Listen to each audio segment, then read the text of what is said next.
we're going to go over this problem and we're going to solve it using multiplication.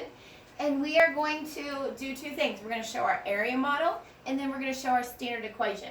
So the first thing I'm going to do is I'm going to read it and I'm going to use my cube strategies. Don't forget, I want to see this on your paper.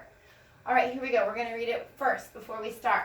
Mrs. Jones sold 34 cookbooks for $5 a piece. How much money did she make? All right, so I'm going to look and I'm going to think of my cubes. The C stands for circle. I'm going to circle my important numbers.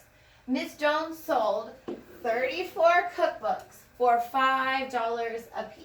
So I'm going to circle my 5. How much money did she make? I don't have any more numbers to circle, so now I'm going to move on to U, underline. Now I'm going to underline my question. Miss Jones sold 34 cookbooks for $5 a piece. How much money did she make?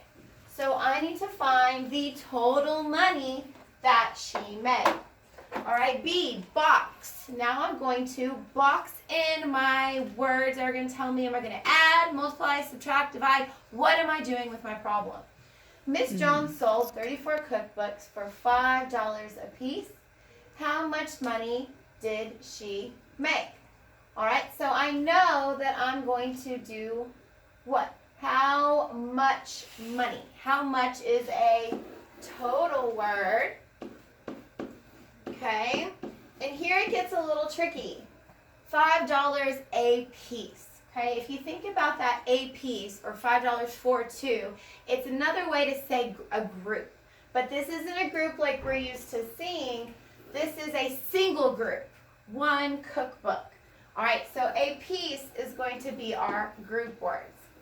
All right, and we talked all yesterday that multiplication is the addition of groups. So do not forget. And here we see our total, which is our addition word, and we see group, okay, for our grouping word, a piece. So that means to multiply. All right, now that we have a word graffiti or word vomit, whatever you want to call it, on our problem, we're going to solve, okay? I want to see this on all of your papers. You have to have a problem, area model, and standard equation. So I'm going to go over here and I'm going to show you what you should be having on your desk. And of course, Ms. Cargill doesn't have an expo. What's new? Okay, so problem. Okay, we have two numbers, 34 and we have 5.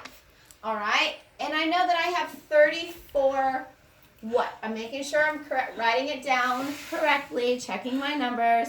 Okay, 34 cookbooks. Okay, label those numbers. I need to know what they mean. All right, and each cookbook, there's our grouping word, each cookbook cost $5. So I'm going to put $5, okay? So we have holders and we have items. Our cookbook is the holder holding $5, the value. Each book is worth $5.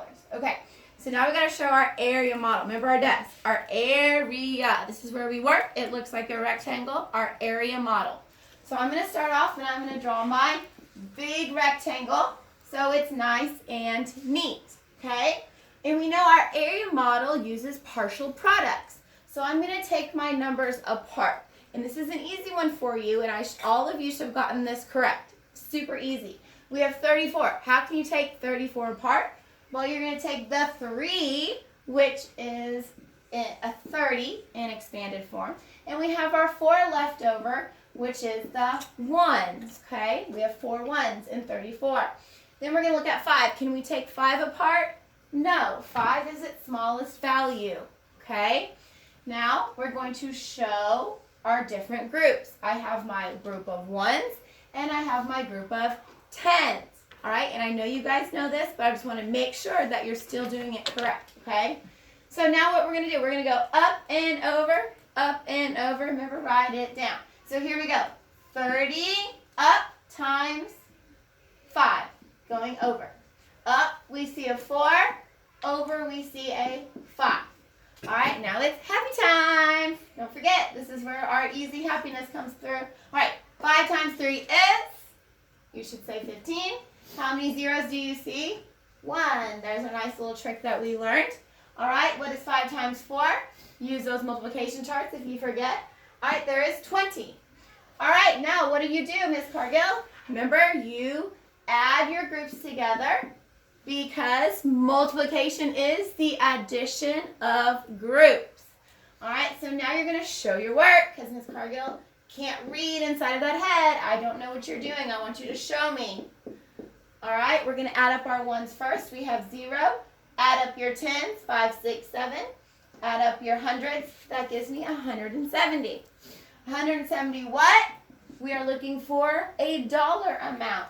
So $170, if you want to show it with no change, with no small parts, you can add your decimal and your zeros. So here we go. This is equal to 170. Okay? Now let's check it using our standard equation, the easy way that some of you want to call it, or the quick way. But you've got to slow down and make sure that you're doing up and over and carrying correctly. So we write our 34, and we're going to multiply it by $5. Okay, 34 cookbooks, $5 a piece. Okay, some of you remember we use our dots to connect to make sure we don't forget a number.